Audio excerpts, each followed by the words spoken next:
बंदी छोड़ सतगुरु रामपाल जी भगवान की जय हो। परम पिता परमात्मा सारी सृष्टि के रचनहार, कुल मालिक, असंख्य ब्रह्मांडों के स्वामी, जगत गुरु, तीनों लोकों में प्रवेश करके सबका भरण पोषण करने वाले संत श्रोमणी सतगुरु रामपाल जी भगवान के पावन चरण कमलों में हम सभी सत्सेवक भाई बहनों का कोटि कोटि सादर दंडवत प्रणाम। आप सभी भाई बहनों को सत्साहित।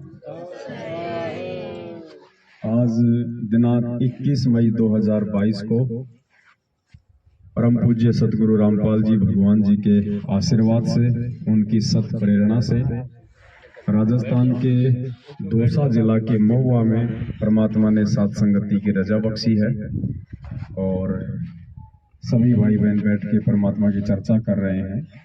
7:30-8 बजे के आसपास परमपिता परमेश्वर जी को भोग लगा। सभी भाई बहनों ने भोग की आरती की, भंडारा हुआ और अब बैठ के परमात्मा जी की चर्चा कर रहे हैं। ये सौभाग्य सतगुरुदेव जी के आशीर्वाद से इस कलयुग की पिछली पीढ़ी में उनकी विशेष प्यारी आत्माओं को ही प्राप्त हो सकता है, क्योंकि खुद परमपिता परमेश्वर अपने प्रवचनों में कहते हैं कि साध संगत से भेद जो पाया, साध संगति से इस अध्यात्म के नए नए भेद और रहस्य जो है उजागर होते हैं और उन रहस्यों के जानने से हमारे अंदर परमपिता परमेश्वर जी की भक्ति के प्रति दृढ़ता बढ़ती है, गुरुदेव में आस्था बढ़ती है, उनके प्रति हमारा विशेष समर्पण भाव जागृत होता है। 650 साल पहले भी परमपिता परमात्मा ने जब गोरखनाथ जी के साथ में गोष्ठी हुई थी तो परमात्मा जी ने भी यही कहा था कि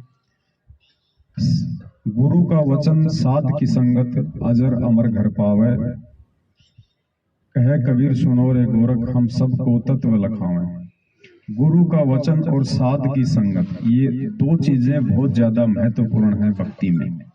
गुरु का वचन यानी सतगुरु का सत्संग, सत्संग में सतगुरु के आदेश, उनके वचन जिनका मर्यादा में रह के हमने पालना करनी होती है, और साध की संगत जो भगत भाई बहन होते हैं उनकी साध संगति, जिससे हमारे अंदर सुविचार उत्पन्न होते हैं। हमारे अंदर कोई कमियां होती हैं तो एक दूसरे भगत भाई बहन के माध्यम से हम अपनी कमियां जानते हैं, पहचानते हैं, फिर उन त्रुटियों को दूर करने का हम पूरा प्रयास करते हैं, जिस कारण से ये भक्ति फिर निर्बाध रूप से आगे बढ़ती है। तो ये मालिक की विशेष मेहर है, ये दया है जो हम सात संगतियों में आज बैठे हैं। और अभी 14, 15, 16 मई 2022 को मध्य प्रदेश के शाजापुर में बहन केसी दासी के यहाँ पे साध संगति थी। तकरीबन 150 से 200 के आसपास भगत भाई बहन वहाँ आए थे। बहुत अच्छी परमात्मा ने साथ संगति करवाई। हमें भी मौका मिला, हम मध्य प्रदेश गए हुए थे और साथ संगति के दिन तो नहीं जा पाए, लेकिन उसके अगले दिन 16 या 17 मई को हम वहाँ पे पहुंचे थे। परमात्मा ने पूरी रात वहाँ रखा, साथ संगति हुई पूरी रात। 18 मई को वहाँ से हम जयपुर के लिए वापस प्रस्थान हो गए थे। तो वहाँ जो 14, 15, 16 मई को सात संगति थी, तो सात संगति में भोपाल से एक बहन आई हुई थी और उस बहन की बहुत ज्यादा इच्छा थी सात संगतियों में आने की, लेकिन वो आ नहीं पा रही थी। और वीडियो देख देख के उसके अंदर इतनी उमंग हो रही थी कि परमात्मा मुझे भी मौका दे सात संगति में जाने का। तो शाजापुर की सात संगति में परमात्मा ने बहन को मौका दिया। बहन 2 दिन के लिए आई, 15 तारीख को वापस भोपाल चली गई। 16 तारीख को बहन का फोन आया भक्तों के पास में और बहन ने बताया कि भगत जी, मुझे जितनी खुशी नाम दीक्षा लेने के बाद, इस सात संगति में जाने के बाद हुई थी भगत जी, मुझे आज तक वैसी खुशी कभी नहीं हुई। जो प्यार, प्रेम, भाईचारा जो मुझे सात संगति में देखने को मिला, मुझे मेरे रिश्तेदारी में भी देखने को नहीं मिला। और बहन ने बताई कि सबसे बड़ी बात यह है भगत जी कि रात्रि में मुझे परमात्मा ने सौपन में दर्शन दिए और मैंने क्या देखा कि जहाँ सात संगति हो रही थी वहां पे सभी भगत भाई बहन बैठ के छत पे भंडारा कर रहे थे और भाई बहनों के बीच में बैठ के ही परमात्मा सतगुरु रामपाल जी भगवान भी भंडारा ले रहे थे। बंदी छोड़ सतगुरु रामपाल जी भगवान की जय हो। परमात्मा भी अपने बच्चों के बीच में बैठ के भंडारा कर रहे थे। और उसके थोड़ी देर बाद जब भक्तों को आभास हुआ कि हमारे बीच में तो परमात्मा बैठे हैं, भंडारा कर रहे हैं, तो सभी भाई बहन परमात्मा को दंडवत प्रणाम करने लगे। तो परमात्मा किसी न किसी माध्यम से किसी न किसी आत्मा को निमित्त बना के सात संगतियों में अपनी उपस्थिति को दर्ज करवाई देते हैं कि बच्चों मैं सदा तुम्हारे साथ में हूँ और मर्यादा में रह के इसी प्रकार से सबसे पहला हमारा जो कर्म है वो है भक्ति परमात्मा की। देखो सात संगति दूसरे स्थान पे है, सबसे पहले परमात्मा की भक्ति है। भक्ति में परमात्मा का सत्संग सुनना है, परमात्मा के जो भी मंत्र जाप जिस भी भगत भाई बहन को मिले हैं वो हैं और ये मर्यादा है। उसके बाद फिर सात संगति का नंबर है।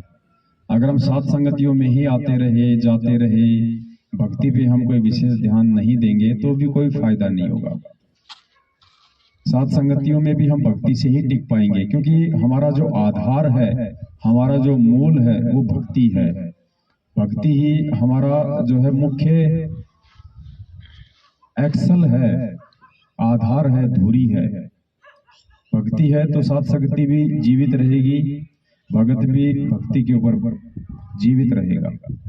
तो सबसे पहले परमात्मा की भक्ति, उसके बाद में सात संगतियों में आते जाते रहने से हमारे अंदर उस भक्ति के ऊपर दृढ़ता बनी रहेगी, विश्वास बना रहेगा और हम इस परमात्मा से दूर नहीं होंगे। इसीलिए परमात्मा ने सात संगतियां रखवाई हैं और आज मालिक की दया से सात संगतियां सफल हैं।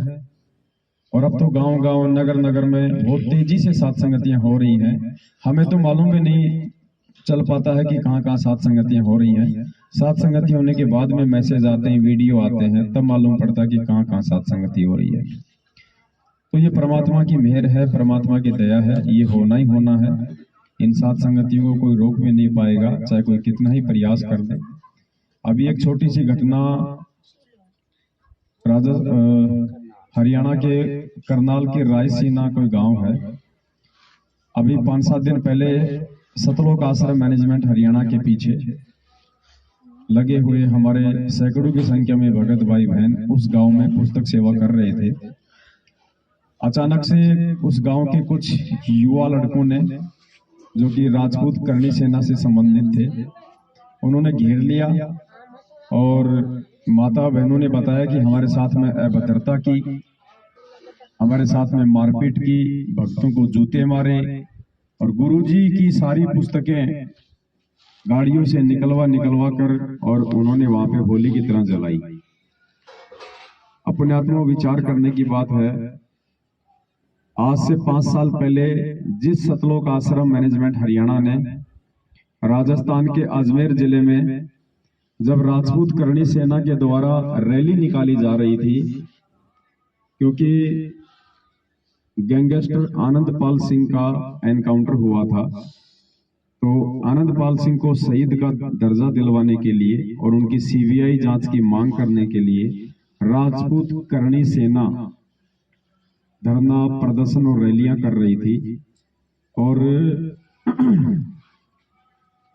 जो आनंदपाल सिंह था उसका वकील था एपी सिंह, और इधर सतगुरुदेव जी के मुकदमों में सतलोक आश्रम मैनेजमेंट हरियाणा ने उसी एपी सिंह सुप्रीम कोर्ट के वकील को जो है नियुक्त कर रखा था।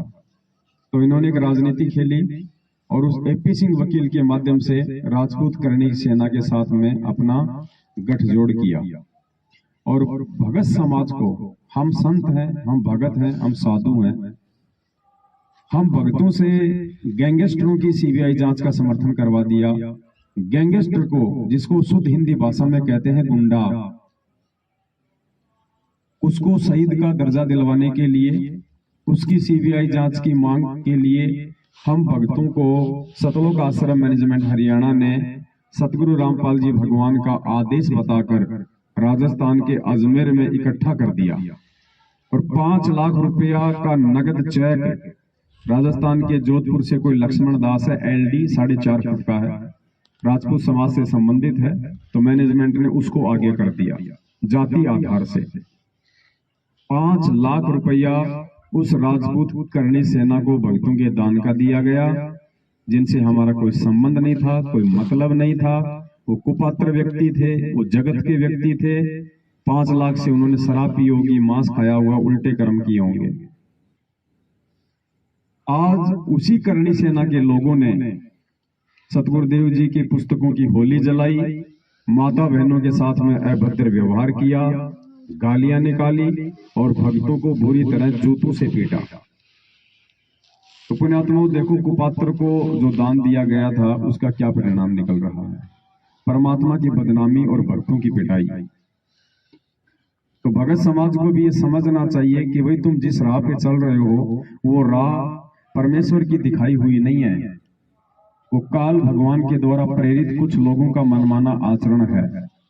ये पुस्तकें, जिन पुस्तकों में मिलावट कर दी गई है, परमात्मा के ज्ञान के विरुद्ध बातें लिख दी गई हैं और अपने धार्मिक धंधे के लिए तुम लोगों से पुस्तकें बंटवाई जा रही हैं। 10 रुपए की पुस्तक तुम्हारे से 20 रुपए में बंटवाई जाती है, 10 रुपए में बंटवाई जाती है। उस पुस्तक को पढ़ के, क्योंकि ज्ञान तो परमात्मा का है, कोई भी व्यक्ति नाम दीक्षा लेने की जल्दबाजी करेगा और उस व्यक्ति को 6 महीने के बाद मालूम चलेगा कि ये बरवाला कांड क्या है, सतलोक आश्रम मैनेजमेंट हरियाणा क्या है। तब तक तो वो 2-2 पाठ 2-2 ज्योतियां करवा चुका होगा, अर्थात 20-30 हजार रुपए मैनेजमेंट को दे चुका होगा। उसके बाद भाड़ में जाए वो भगत, मैनेजमेंट को कोई मतलब नहीं। तो भगत समाज से हमारा ये निवेदन है, प्रार्थना है कि आप लोग सबसे पहले तो ये पहचान करो कि परमात्मा का कौन है, आपके अपने भगत भाई बहन कौन है। उनके आचरण से, उनके व्यवहार से और ज्ञान आधार से आपने स्वयं ही इस बात की पहचान करनी पड़ेगी और परमात्मा जी को दुखी ना करके हमने सतमार्ग को पकड़ना पड़ेगा। ये जो भी कुछ हो रहा है संगत में, ये अपने धार्मिक धंधे के लिए सतलोक आश्रम मैनेजमेंट हरियाणा के द्वारा किया जा रहा है।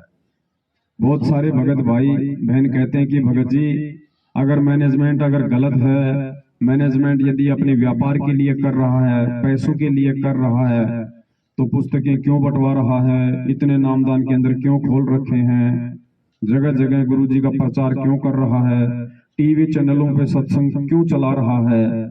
तो सभी भाई बहनों से प्रार्थना है, अगर ज्ञान आधार से और ठंडे दिमाग से विचार करेंगे तो परमात्मा सद्बुद्धि देते हैं, एक एक चीज हमें समझ में आएगी।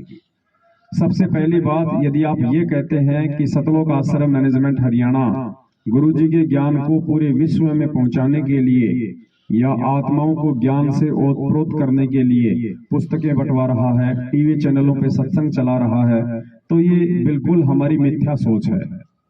अगर सतलोक आश्रम मैनेजमेंट हरियाणा को खुद ज्ञान होता और यदि खुद उन्होंने परमपिता परमेश्वर के तत्व ज्ञान को जरा सा भी आत्मसात किया होता तो ये बरवाला कांड ही ना होता। ये बरवाला कांड ही परमात्मा के ज्ञान को ना समझ पाने के चलते और परमात्मा के आदेशों की अवहेलना के चलते हुआ है। मनमाना आचरण किया गया, भगत समाज को परमात्मा के ज्ञान के विरुद्ध काले कपड़े पहना के, हाथों में हथियार देके पुलिस प्रशासन के सामने मरने मारने के लिए खड़ा कर दिया गया। अगर इन लोगों को खुद ज्ञान होता तो ये ऐसी घटिया हरकत ना करते, जिनकी घटिया हरकतों के चलते, मनमानी हरकतों के चलते आज पूज्य गुरुदेव जी पिछले 7.5 साल से हिसार जेल में है। दूसरी बात, मैनेजमेंट जो भी कुछ कर रहा है ये केवल एक दिखावा है, ज्ञान प्रचार केवल एक बहाना है। जिस प्रकार कुछ समय पहले 250 या 300 साल पहले जब भारत में अंग्रेजों का साम्राज्य था, ईस्ट इंडिया कंपनी भारत में आई, तो आज तो हम सबको पता है कि वो हमारे देश को लूटने आए थे, इस देश की संपदा को लूटने आए थे। लेकिन उस समय जो स्वतंत्रता सेनानी थे, जब वो लोगों को जगाया करते थे, उनको हकीकत बताया करते थे, जैसे कि आज कुछ सत्सेवक भाई बहन भगत समाज को जगा रहे हैं, उन्हें हकीकत बता रहे हैं, तो उस समय भारत के कुछ लोग, ज्यादातर वो लोग जो बिल्कुल मंदबुद्धि थे या कुछ वो लोग जो अपने स्वार्थ में लिप्त थे, जब हमारे देश के जो सुयोग्य व्यक्ति थे, जो उस समय अंग्रेज सरकार की चाल को समझ चुके थे, जिस प्रकार से वो देश का दोहन कर रहे थे, शोषण कर रहे थे, जो षड्यंत्रकारी नीतियों के तहत वो देश को कमजोर बनाने की कोशिश कर रहे थे, तो कुछ लोग जो उनकी उन घटिया चालों को समझ चुके थे और जब उन लोगों को समझाया करते थे कि भाई ये केवल हमारे देश को लूटने का काम कर रहे हैं, तो बहुत सारे लोग कहा करते थे कि अगर अंग्रेज देश को लूट रहे हैं या अंग्रेजों का मकसद अगर हमारे भारत देश को लूटने का है, तो फिर ये सड़कें क्यों बनवा रहे हैं, ये बड़ी बड़ी कंपनियां क्यों खोल रहे हैं, बंदरगाह क्यों बना रहे हैं, रेलगाड़ियां क्यों चला रहे हैं, स्कूल क्यों खुलवा रहे हैं। अगर अंग्रेजों का मकसद भारत को लूटने का है तो फिर ये विकास क्यों कर रहे हैं। अब समझदार व्यक्ति तो समझ जाएगा कि भाई वो जो सड़कें बना रहे थे, वो जो बंदरगाह बना रहे थे, वो जो रेलगाड़ियां चला रहे थे, वो अपने स्वार्थ के लिए चला रहे थे। उनका मकसद भारत को कोई विकसित देश बनाने का नहीं था, भारत के लोगों को आत्म निर्भर बनाने का नहीं था। उनका मकसद था कि भारत में जो अपार खनिज संपदा है, जो कच्चा धन है, कच्चा माल है, जो मटेरियल है, उसको रेलगाड़ियों के माध्यम से, सड़कें बना बना के उस माल को ट्रकों के माध्यम से बंदरगाहों तक पहुंचाया जाए और वो कच्चा माल इंग्लैंड में जाए, ब्रिटेन में जाए और वहां से उस कच्चे माल का अच्छा अच्छा सामान बना के वापस 3-4 गुना ज्यादा रेट पे भारतवासियों को ही बेचा जाए। इसलिए अंग्रेज उस समय भारत में थोड़ा बहुत विकास कर रहे थे, दिखावे के लिए और अपने स्वार्थ के लिए। ठीक इसी प्रकार ये जितने भी नामदान केंद्र खोले जा रहे हैं, ये जितने भी टीवी चैनलों पे सत्संग चलाए जा रहे हैं, जितनी भी प्रकार की पुस्तकें लिख लिख के समाज में बंटवाई जा रही है, इन पुस्तकों के बंटवाए जाने के पीछे का मकसद और टीवी चैनलों पर सत्संग चलाए जाने का मकसद गुरुदेव के ज्ञान को देश विदेश में पहुंचाने का नहीं है, दुनिया का आत्म कल्याण करवाने का इनका मकसद नहीं है। इनका मकसद है जितना ज्यादा प्रचार होगा उतने ज्यादा लोग इन फर्जी नामदान केंद्रों से नाम दीक्षा लेंगे और जितने ज्यादा लोग नाम दीक्षा लेंगे उतना ही ज्यादा ज्योति पाठ और दान का पैसा इन लोगों के पास में आएगा। तो इनका मुख्य मकसद ये है। अब उसके लिए कुछ तो इनको करना ही पड़ेगा ना। अगर आपने कहीं से लाख रुपए कमाना है तो कम से कम आपने 10,000 का काम तो करके दिखाना पड़ेगा। गांव का सरपंच अगर 5-10 लाख रुपए खाना चाहता है तो कम से कम उसको 10-15 लाख रुपए का काम भी दिखाना पड़ेगा, सूखा नहीं खा सकता हो। तो भगत समाज की आंखों पे जो ये अज्ञानता की काली पट्टी जो बंधी हुई है, इसको उतार देना चाहिए। बहुत ज्यादा समय बीत चुका है और शायद आने वाले समय में मौका भी ना मिले आपको समझने का और किसी को समझाने का और संभलने का। फिर भी जो अच्छी आत्मा है वो इन बातों को आधार बना के, इन बातों पे विचार विमर्श करके वो चिंतन मनन जरूर करेंगे। और सतलोक आश्रम मैनेजमेंट हरियाणा का, जो कि वर्तमान में काल भगवान के द्वारा नियुक्त है, उनका पीछा छोड़ के जो कि भक्तों से राजनीति करवाते हैं, आरक्षणबाजी करवाते हैं, देह दान, रक्तदान, यानी पिछले 7.5 वर्षों में हम भगत भाई बहनों से वो कुकर्म इन्होंने करवा डाले हैं जो कुकर्म ना करने की सलाह पिछले 27 साल से परमात्मा अपने सत्संगों में हमें कहते आए। परमात्मा ने कभी कोई रक्तदान नहीं करवाया। अरे हम भगवान के शरण में हैं, यदि हमें रक्त की जरूरत पड़ेगी तो परमात्मा साथी है। क्या परमात्मा क्या नहीं कर सकता? जो मुर्दे को जिंदा कर दे। अब कौन सी वाणी आती है परमात्मा की नित्य नियम में कि पलट धरत है अंग, गरीब ऐसा सतगुरु हम मिल्या, तेज पुंज के अंग निर्मल जूर, ऐसी कुछ वाणी है मालिक की जिसमें परमात्मा कहते हैं कि पलट धरत है अंग। वो परमात्मा सेकंडों में आपके अंगों को चेंज कर सकता है, मुर्दे को जिंदा कर सकता है। तो बताओ हमें रक्तदान करने की जरूरत कहां पड़ गई? अगर किसी को रक्त की जरूरत है तो आप उसको भगवान से जोड़ो, आप उसको परमात्मा से जोड़ो। और यदि किसी को रक्त की जरूरत है तो डायरेक्ट आप उसको हॉस्पिटल में जाके देके आओ। आप बड़ी बड़ी जो ब्लड बैंक कंपनियां हैं आप उनको रक्त दे रहे हो सिर्फ मैनेजमेंट के कहने पे। जो बड़े बड़े जो प्राइवेट हॉस्पिटल हैं आप उनको रक्त दान कर रहे हो, आप तो फ्री दे रहे हो और आपका खून एक एक यूनिट 10-10 हजार रुपए में जाता है, 20-20 हजार रुपए में जाता है। जो कमीशन बीच का होता है वो मैनेजमेंट को मिलता है। आप दे दान कर रहे हैं। आपको किसने आदेश दिया दे दान करने का? क्या आप दे दान करने के अधिकारी हैं? अरे आपको खुद को ये दे दान में मिली हुई है। संध्या आरती में परमात्मा कहते हैं पिंड प्राण जिन दीने दाना और गरीबदास जाको कुर्बाना। गरीबदास जी महाराज जी कह रहे हैं कि उस कबीर परमात्मा ने मुझे ये पिंड ये शरीर भक्ति करने के लिए दान में दिया था। अब भगवान ने हमें शरीर दान में दिया तो भगवान का दिया हुआ इस शरीर हम कैसे किसी और को दान कर सकते हैं? तो टोटली जो खेल चल रहा है वो काल भगवान का सूक्ष्म चाल है। भगत समाज इस बात को समझ नहीं पा रहे हैं और उल्टे उसके जाल में फंसते जा रहे हैं। आज आपने अपनी किडनी दान कर दी, मरने के बाद में आपकी आंख काम आएगी, आपकी किडनी काम आएगी, आपके गुर्दे काम आएंगे, और चढ़ाई किसके जाएंगे? आपने तो शरीर छोड़ दिया, आप तो काल के जाल में ही रह गए क्योंकि आपने परमात्मा के ज्ञान विरुद्ध आचरण करके अपने देह दान का फॉर्म भर दिया। अब आपके मरने के बाद में आपके जो अंग हैं वो भी आपके जो है वो कर्म फोड़ेंगे। अब मान लीजिए अब किडनी ज्यादातर उन लोगों की खराब होती है जो शराब ज्यादा पीते हैं, बीड़ी गुटखा ज्यादा पीते हैं। अब कोई पैसे वाला है वो किडनी चेंज करवाएगा, अब आपकी किडनी उसको लगा दी जाएगी। अब उसको पता चल गया कि 20 साल तो और जम के शराब पी सकता हूँ, 20 साल और जम के शराब पी सकता हूँ, कोई दिक्कत नहीं, नई किडनी मिल गई। यानी आपके मरने के बाद भी काल आपके आपने जो देह दान के माध्यम से जो अपने अन्न दान किए थे वहां भी आपके वो कर्म फोड़ रहा आपके मरने के बाद भी। तो ये काल भगवान की सूक्ष्म चाल है और इन सूक्ष्म चालों को आम भगत आम व्यक्ति नहीं समझ सकता। जिसपे परमात्मा की मेहर हो वही आत्मा इन चीजों को जान सकती है और अपना बचाव वो कर सकती है। और ये बुद्धि भी उस परमात्मा के द्वारा ही दी हुई है, वरना लाखों की संगत है, ज्यादातर लोग तो अपने कर्म ही फोड़ रहे हैं।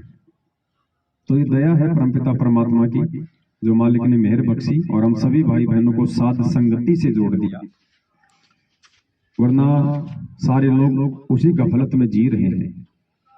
ना उन्हें अपने आगे का पीछा, ना उन्हें अपने पीछे का पता। तो दया परमात्मा की जो आज हम सभी भाई बहन यहाँ पे इकट्ठे हुए हैं। और यदि कोई नया भगत भाई बहन हो या कुछ ऐसे भाई बहन हो जिनको कोई शंका हो या जिनको कोई बात भक्ति मार्ग को लेके समझ में नहीं आ रही हो, कोई नियम मर्यादाओं को लेके कोई बात समझ में नहीं आ रही हो, क्योंकि साध संगति का मतलब ही है कि हमारे अंदर जो त्रुटियां हैं, हमारे अंदर जो कमियां हैं, या हम जो चीज नहीं जान पा रहे हैं, हम वो सारी चीजें हम यहाँ से जान के जाएं ताकि भक्ति मार्ग में किसी भी प्रकार की कोई रुकावट हमारे सामने ना आए और निसंशय को होके हम परमात्मा की भक्ति कर सकें। तो यदि ऐसी कोई बात हो, ऐसी कोई शंका हो, मन में ऐसे कोई विचार हो, तो आप जी निसंकोच रख सकते हैं अपने विचार। हो सकता है वो शंका आपकी हो, परमात्मा आपके माध्यम से वो शंका यहाँ रखवाएंगे और सैकड़ों की नहीं हजारों की संख्या में जो है भगत भाई बहनों का समाधान हो सकता है। तो हमें कोई शर्माना नहीं है, ये कोई लोक लाज का विषय नहीं है, ये कोई शर्मासानी का विषय नहीं है। होना तो नहीं चाहिए। उठो आप, उठो शर्माने की जरूरत नहीं है, आप यहाँ आओ। आजो भगत जी सच्चाई बाजो, आओ आगे आओ, शर्माने की जरूरत नहीं है। हाँ, इसमें कोई शर्माने वाली बात नहीं है। हाँ, मालिक ने बुलाया इसीलिए।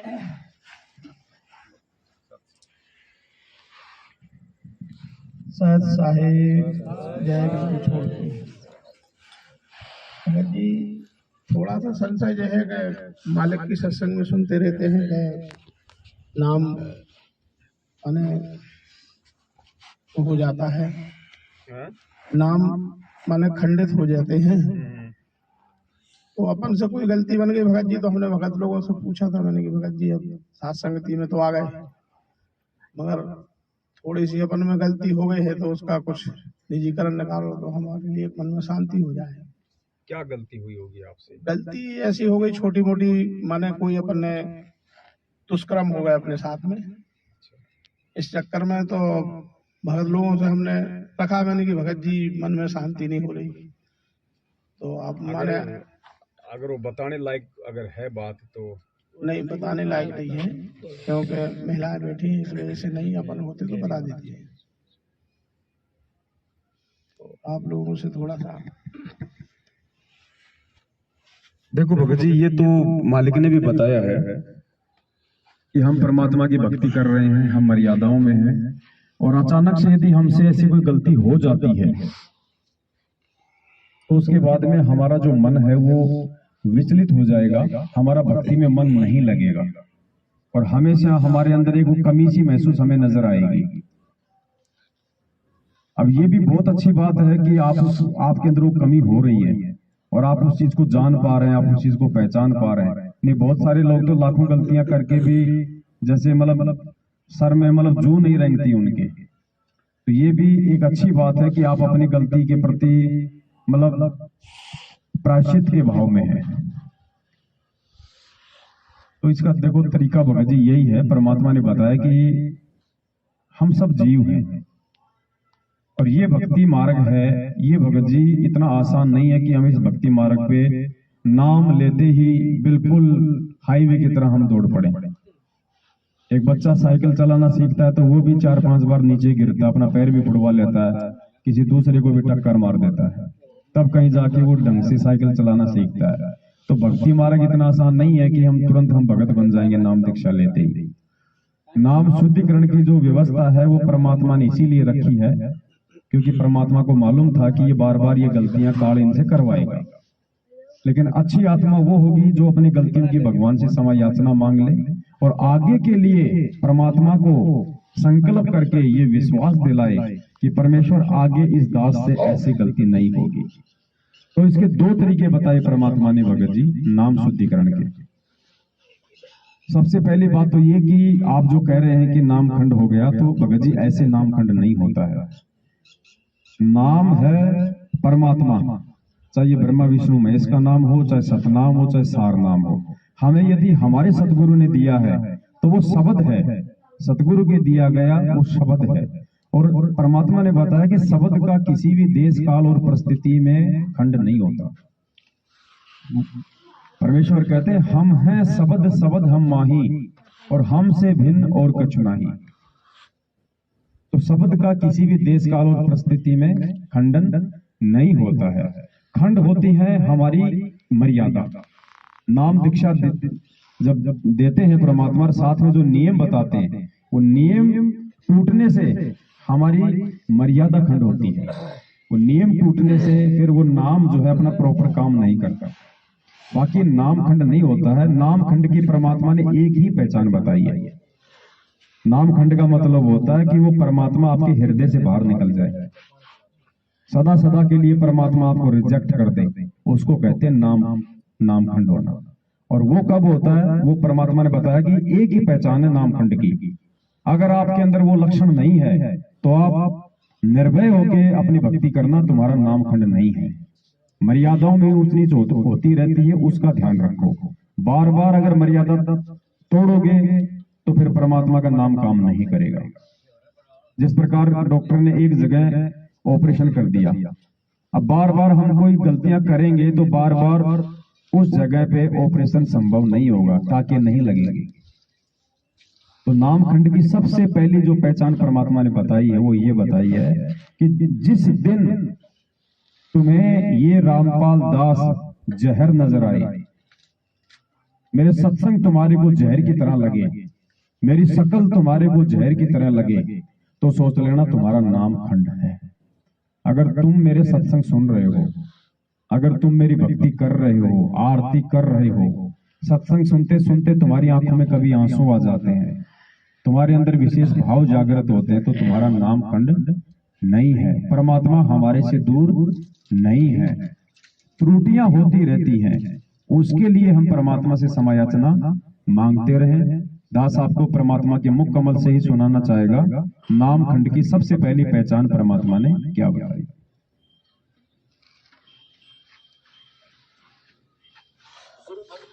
आत्म सोई वाके हृदय रहूं समोई, मैं उसके हृदय में समाया रहूंगा।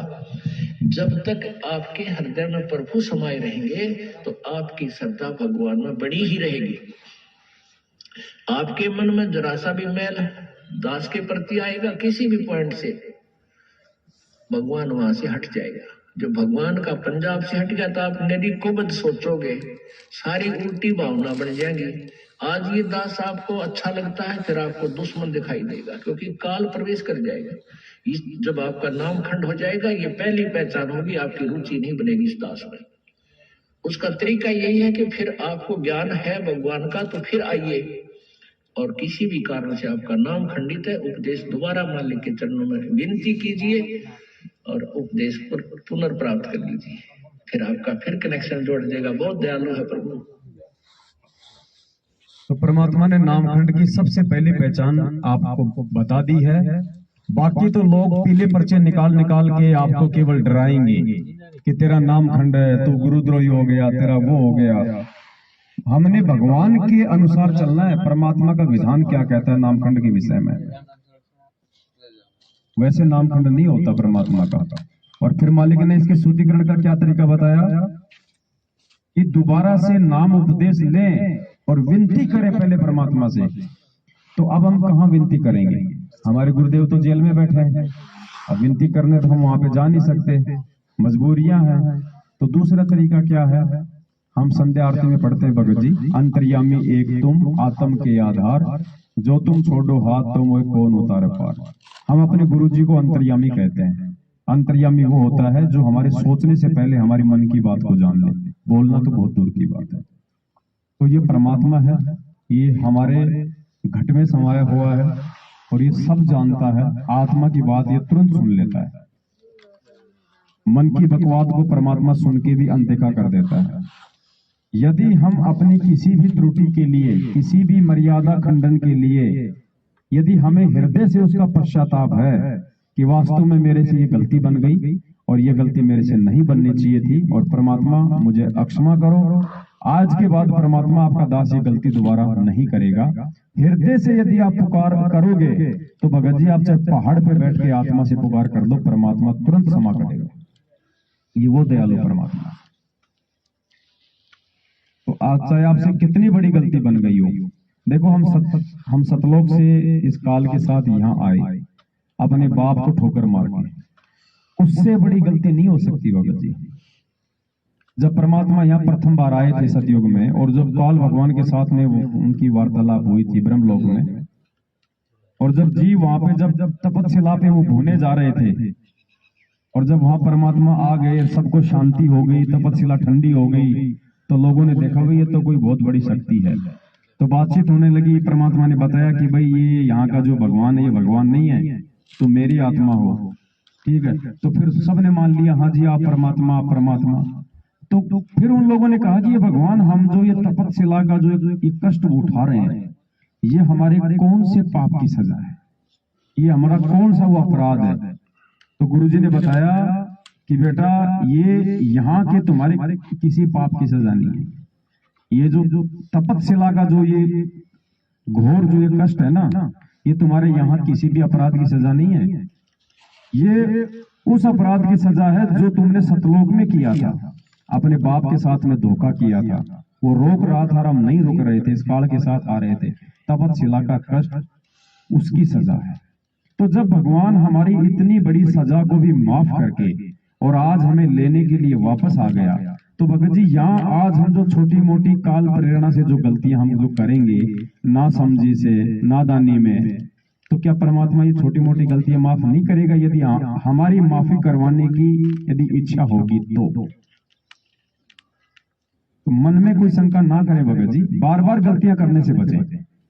और बाकी चाहे आपसे कितनी बड़ी गलती हो गई हो, चाहे भगत जी देखो, जब तक सतगुरु रामपाल जी भगवान इस धरती पे हैं, जब तक उनके पैर इस पृथ्वी पे हैं, परमात्मा ने बताया कि सबसे बड़ी जो अपराध है इस भक्ति मार्ग में वो है अनुपासना।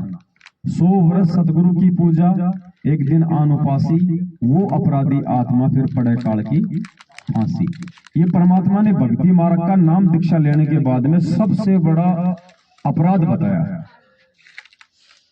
भगत जी, जब तक सतगुरु रामपाल जी भगवान के पावन चरण कमल धरती पे हैं, और अगर आपसे ऐसी भी कोई गलती यदि आपसे बन गई है, आप किसी दूसरे पंथ में चले गए हैं, आप किसी दूसरे संत की शरण में चले गए हैं, किसी के बहकाने से, लोक लाज में, या वैसे अपनी चतुरता से, तो परमात्मा ने कहा कि जब तक इस पृथ्वी पे भगवान है तब तक तुम्हारी वो सजा भी माफ है। अगर हृदय से पश्चाताप करके वापस आ गए तो भगत जी, छोटी मोटी गलतियां परमात्मा माफ क्यों नहीं करेगा? हमारे अंदर पश्चाताप के भाव होने चाहिए। अपने पिए के पलंग पर रह जमी से लागे, सोपी की से जांच ढे जिनके मोटे भाग। अपने पति के पलंग के सहारा बैठी रही, अर्थात कहने का भाव ये है कि द्वार धनी के पड़ा रहे, धक्के धनी के खा। 100 काल झकझोल ही पर द्वार छोड़ ना जा।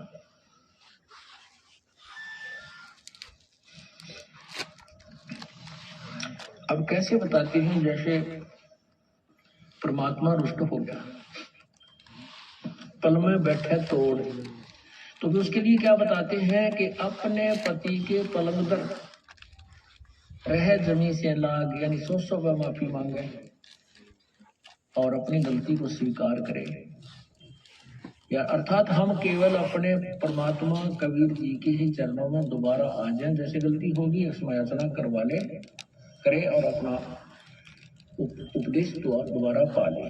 और फिर उसने, उस व्यक्ति ने और उस आत्मा को अधिक प्रयत्न और अधिक जो है विश्वास पैदा कराना पड़ेगा भगवान में, तब उसकी सुनाई शुरू होती है। तो यहाँ कहते हैं अपने पिए के पलंग पर रह जमी से लाग, और सोपति की सेजा चढ़े जिनके मोटे भाग।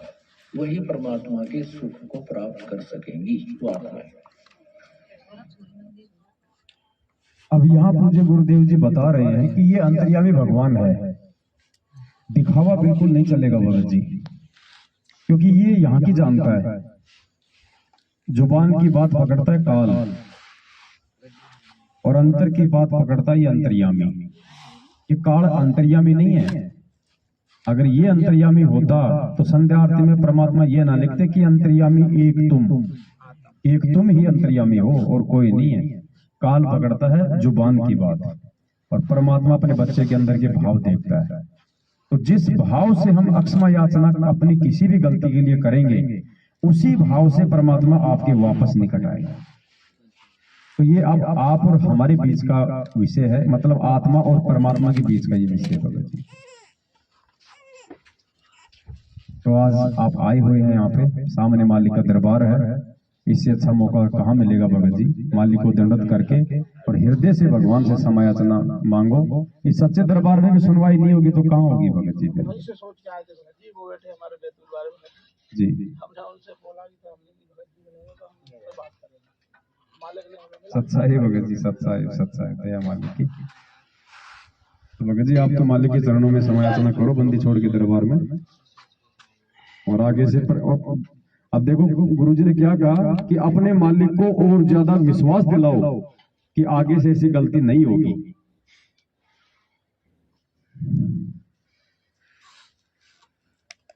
और नए सिरे से भगत जी अपनी भक्ति शुरू करो। आप ये सोचो कि मैंने तो आज ही नाम दीक्षा ली है परमात्मा से, ना मैंने पहले कभी कोई गलती करी है, ना मुझे कोई मालूम था। वो हमारे मन में जो भी था उस सारी चीजों को हम बाहर निकाल दें। अगर उन चीजों को सोच के यदि हम हमें भक्ति नहीं कर पाएंगे, फिर हमारे मन में फिर वो दोष हमेशा रहेगा। तो आप ये सोचो कि मैंने तो आज ही नाम दीक्षा ली है मैंने परमात्मा से, और नए सिरे से आप अपनी भक्ति शुरू करो। भगत जी हम जीव हैं, मालिक को पता है ना इन सब बातों का।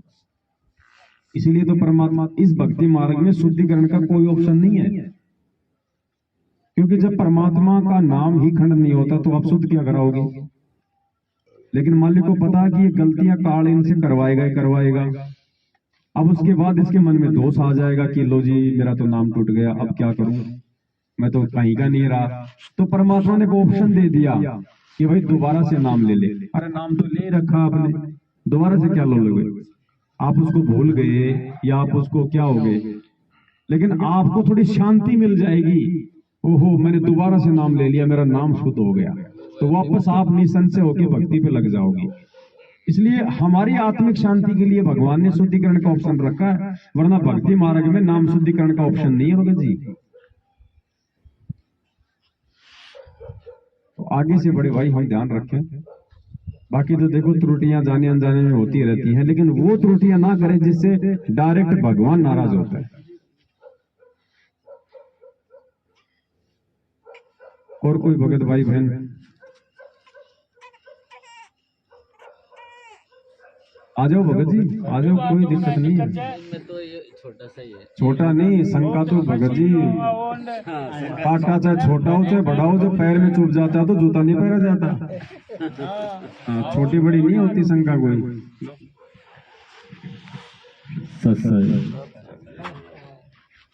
मैं तो ये पूछ रहा था भगत जी कि जैसे ग्रुप में जो लॉटरी भरते हैं पैसे, जैसे 10,000 रुपये 5,000 रुपये, तो वो हम भर सकते हैं या नहीं भर सकते? सिस्टम क्या रहता है उसका? सिस्टम ये रहता है कि जैसे 20 कैंडिडेट हैं, 5,000 महीने की होगी, नहीं 1,00,000 रुपये होगी, तो हम उस पैसों को अपने बिजनेस के लिए वैसे किसी फिर उठा सकते हैं उसमें। देखो भगत जी हम हैं भक्ति मार्ग में, और परमात्मा ने सीधा सा फॉर्मूला बताया है, साधु सोई जो सीधा चाल है। ये 2 नंबर के काम है भगत जी। 2 नंबर के काम कैसे हैं? आप 20 भगत भाई बहन हैं, आप सबने 50-50 हजार रुपए देके और 10 लाख की लॉटरी इकट्ठी कर ली, और उनमें से किसी एक ने वो पैसा उठा लिया 2 महीने के लिए, 1 महीने के लिए, ठीक है। अब मुझे ये बताओ भगत जी, वो जो पैसा आप यूज ले रहे हो, कोई तो जो है मतलब कि कसाई की दुकान है, कोई शराब की दुकान पे काम करता है, कोई सारा दिन लोगों को झूठ बोल बोल के ठग रहा है, वो भगत जी पाप आप क्यों खा रहे हो? कौन खा रहा है वो पाप? अब कौन से पैसे से आप अपना बिजनेस कर रहे हो, आप अपने बच्चों को खाना खिला रहे हो? वो आपकी मेहनत का पैसा नहीं है। आपकी मेहनत का यदि पैसा हो, जैसे आप किसी फैक्ट्री में काम करते हैं, आप किसी फैक्ट्री में जो मतलब कि कपड़े का काम कर रहे हैं, और आपके सेठ की दूसरी कोई मतलब कि बूचड़ खाने का भी काम है, और वो कपड़े की फैक्ट्री से सेठ को मुनाफा नहीं हो रहा, लेकिन वो पशु काट काट के मुनाफा हो रहा है, और उधर से आप लोगों को तनख्वाह दे रहा है, लेकिन आपको उसमें दोष नहीं है, क्योंकि आप तो काम कपड़े का कर रहे हैं, आप अपनी मेहनत का ले रहे हैं। लेकिन ये लॉटरी में कौन सी आपकी मेहनत आ रही है? तो उसमें पैसा हम दे रहे हैं ना। क्या दे रहे हो पैसा? हमारा पैसा ये जोड़ रहे हैं, इकट्ठा जुड़ रहा है। नहीं तो आप जो पैसा जोड़ रहे हो सारे मिलके, तो आप अपना जोड़ा हुआ पैसा काम में लो ना, उनका क्यों ले रहे हो? मेरा ही तो जोड़ा हुआ आएगा ना। कितना आएगा आपका जोड़ा? 1,00,000 रुपए दूंगा उनको। अच्छा, और मैं उसमें 60,000 भी उठा सकता हूँ, 80,000 भी उठा सकता हूँ। तो वो तो मिक्स हो गया ना सबका, वो तो सबका मिक्स हो गया ना। वो 60,000 रुपए को अकेला का थोड़ी आपका भगत जी, मैं तो दूंगा ना उनको। आप दोगे, लेकिन वो मिक्स हो गया सबका, क्योंकि आप उन सबके साथ में पार्टनरशिप है आपकी।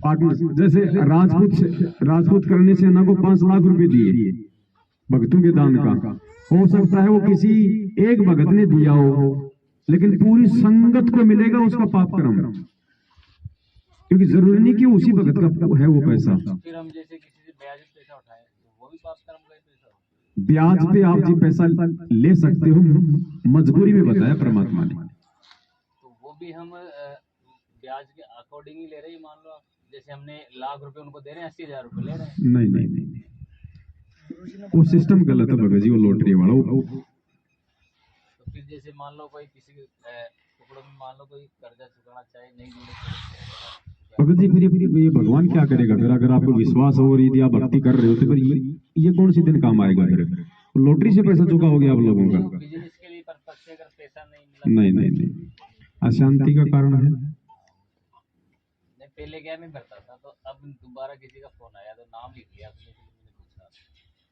वो गलत तरीका है। मुझे भी शंका थी कि ये शेयर बाजार है, परमात्मा ने शेयर मार्केट में पैसा लगाने के लिए परमात्मा ने क्यों मना किया? ये जुआ है, जुआ है। लॉस हो गया, अब मुझे उस दिन आप मुझे आरती करके दिखा दो सही तरीके से, तो फिर क्या मतलब? फिर वो भाई परमात्मा ने सीधा सा बता दिया, अगर भगत हो अपनी आवश्यकताओं को सीमित कर दो। अगर भक्ति करनी है और आपके ऊपर यदि ऐसा कोई कर्जा है और आपको लग रहा कि कर्जा नहीं चुका पा रहा, कोई तरीका नहीं है भगत जी, थोड़ी बहुत मकान, कोई प्रॉपर्टी, कोई जमीन सबके पास होती है, क्या करोगे भैया? साथ लेके जाओगे उसको, जो आपकी भक्ति में वादा है। अगर है किसी के पास तो दास बता रहा है, नहीं तो फिर भगवान के आश्रित तो वही भाई, फिर परमात्मा देखेंगे। लेकिन और ज्यादा मत उलझो इस प्रकार के उल्टे अखंडे अपना के, वो कर्जा उतारने के लिए। वो कर्जा फिर भगवान उतराएगा, हम नहीं उतार पाएंगे। अगर हम उतार पाते तो उससे पहले ना उतार लेते, तो वो कर्जा हम नहीं उतारेंगे भगत जी, परमात्मा उतारेगा। इस दास को परमात्मा ने नंगा किया पहले, नाम दीक्षा लेते ही। थोड़ी सी जमीन थी, 22 लाख में बिकवा दी, ना घर का छोड़ा ना घाट का, किराए में रह बेटा, इससे ज्यादा ऊपर कान खड़े किए ठीक नहीं रहेगा।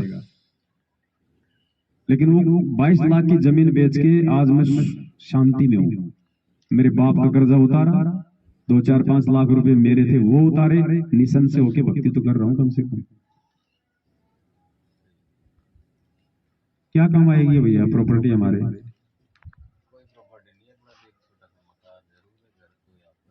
कोई बात नहीं, वो आप अपना रखो, लेकिन ये कर्जा भगत जी परमात्मा से प्रार्थना करो।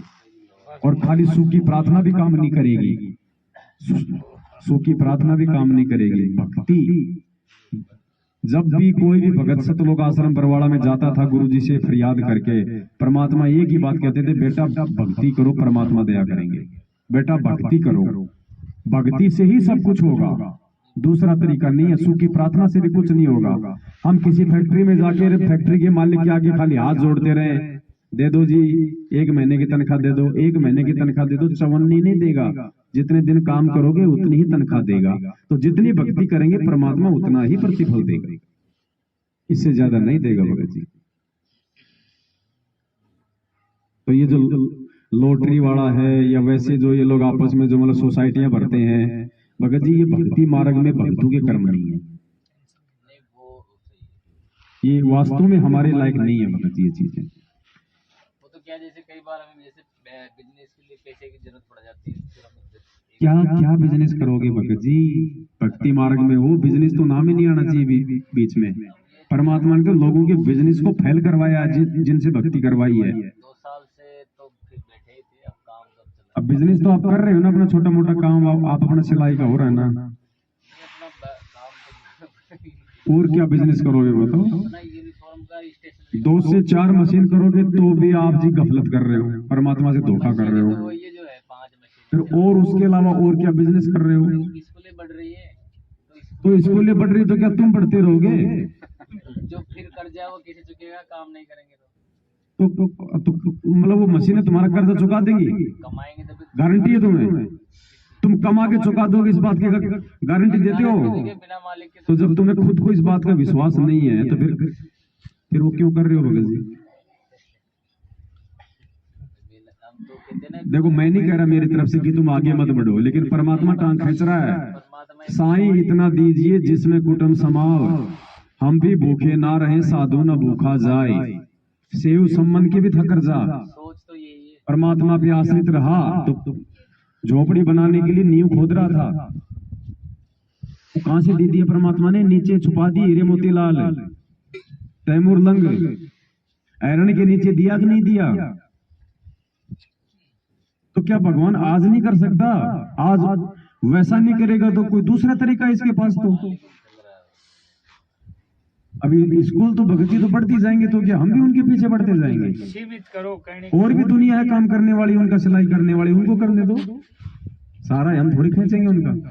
सीमित करो, जितना है ना उतने में। टेंशन होती भगत जी, ऐसी बात नहीं कि भाई आदमी के जब होता है कर्जा टेंशन होती है, लेकिन टेंशन भगत जी व्यापार में ज्यादा उलझने से और ज्यादा टेंशन में आओगे।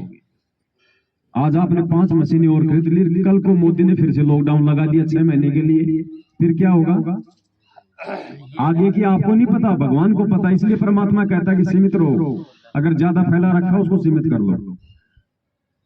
ज्यादा बोझ लेके हम यात्रा नहीं कर पाएंगे भक्ति मार्ग की भगत जी। थोड़े में दे देगा परमात्मा, कहां से दे देगा हमें पता भी नहीं चलेगा, लेकिन देगा कब, जब हम उसके ऊपर विश्वास कर लेंगे, समर्पित हो जाएंगे। ऐसे नहीं देगा।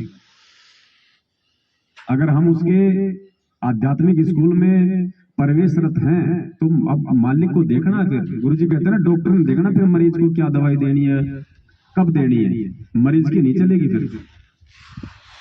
तो सोसाइटी के चक्कर में तो ना पड़ो तो अच्छा बड़े भाई, ये तो उलझाने वाले काम है, टेंशन वाले काम है। और ये दूसरी बात क्या कही परमात्मा ने, आप सोसाइटी भर रहे हो ना, देखो हमें सत्संगों से ही सारे निष्कर्ष मिलेंगे भगत जी। सोसाइटी का मतलब है वो कोई भगत तो है नहीं, और भगत आपस में सोसाइटी का काम नहीं करेंगे, तो जानबूझ के जगत वालों से आपको दोस्ती रखनी पड़ेगी, आपको उनमें घुलना मिलना पड़ेगा। आधा घंटे बैठोगे उनकी ऊंच नीच वाली बातें भी आपने सुननी पड़ेगी। और आपने किसी से पैसा उठा लिया तो मजबूरी में आपने अपनी मर्यादा भी तोड़नी पड़ सकती है, क्योंकि आप मजबूर हैं वहां से पैसा लेके। तो क्या कहा परमात्मा ने जगत को लेके, कबीरा दुनिया से ती दोस्ती हुआ भजन में भंगे, एका एकी राम से कैसा धोखे संगे। बिना सत्संगी के पास बैठने में भी आपको पाप लगेगा, आपका भजन भंग हो सकता है। तो इसलिए बताया, या तो अपने सत्संगी द्वारा जा बैठे या फिर अपना नाम पर लगा रहे।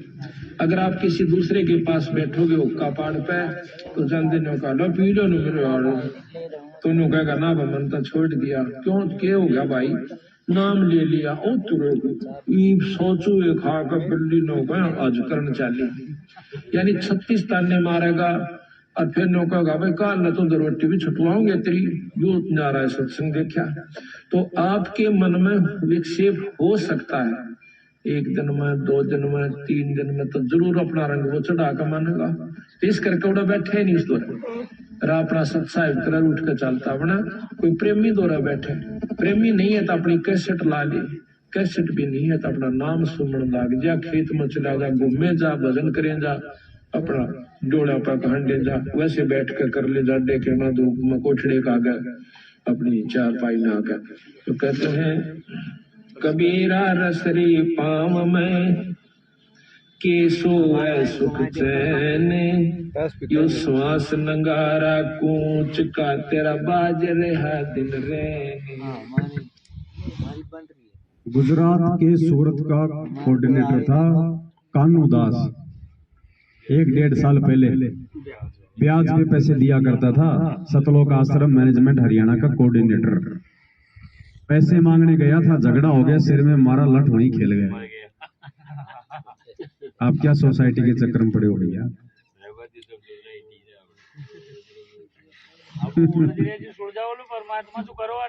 सुलझाने वाला परमात्मा भगत जी, और वो अपने हिसाब से सुलझ जाएगा, आपकी जल्दबाजी करने से भी नहीं सुलझ जाएगा। 15 लाख रुपए दिलवा दिया सबसे ज्यादा उलझार तो मुझे उसमें हो ही हो रहा है, और वो कोई टेंशन नहीं है।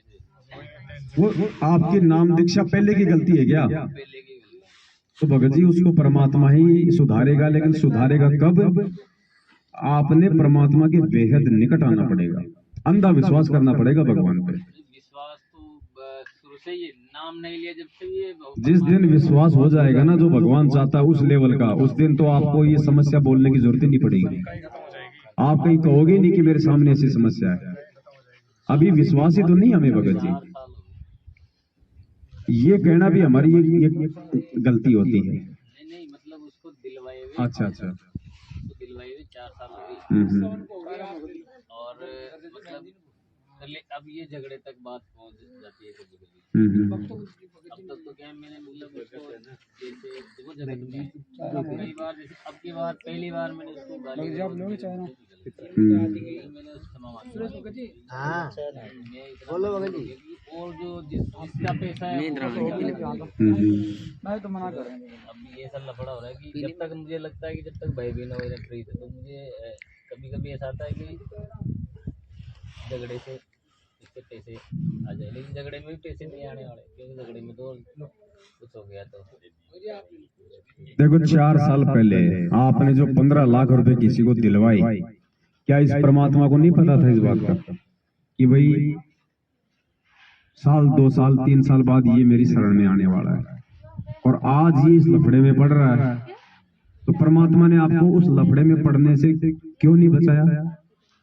जबकि मालिक को पता था ना कि ये लफड़ा मेरे भक्ति में बाधा उत्पन्न करेगा, फिर भी उस अंतर्यामी परमात्मा ने आपको उस लफड़े से नहीं बचाया। इसका रीजन जानते हो क्या भगत जी?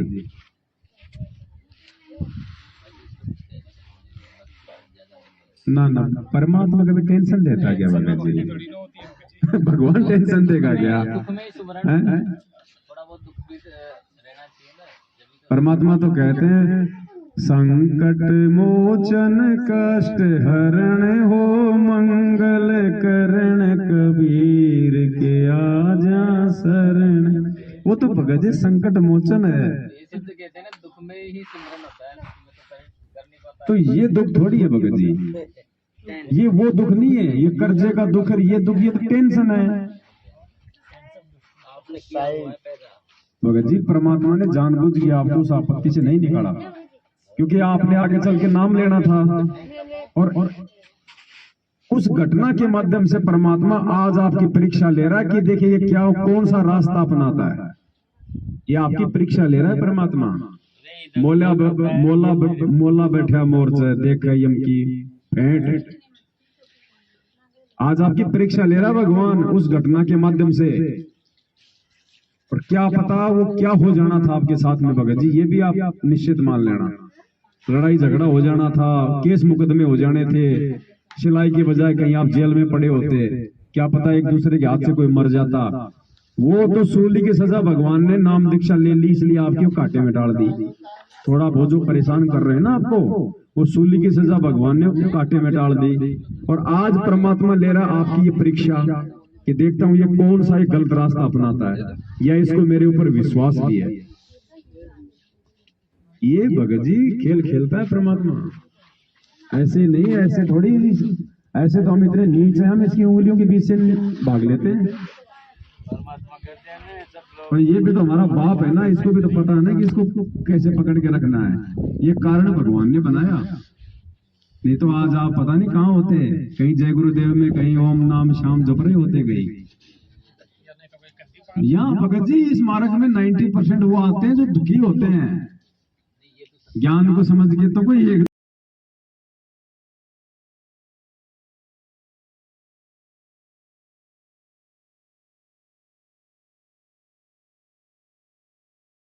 किसी की छोरी की शादी नहीं हो रही, किसी के बच्चे नहीं हो रहे, किसी का धंधा नहीं चल रहा, किसी की नौकरी नहीं हो रही, किसी की भैंस नहीं ब्याह रही, किसी की भैंस दूध नहीं दे रही, वो आते हैं यहाँ।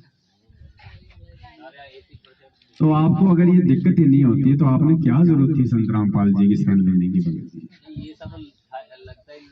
वो तो बाद की बात है भगत जी, ये तो आप आज बोल रहे हो।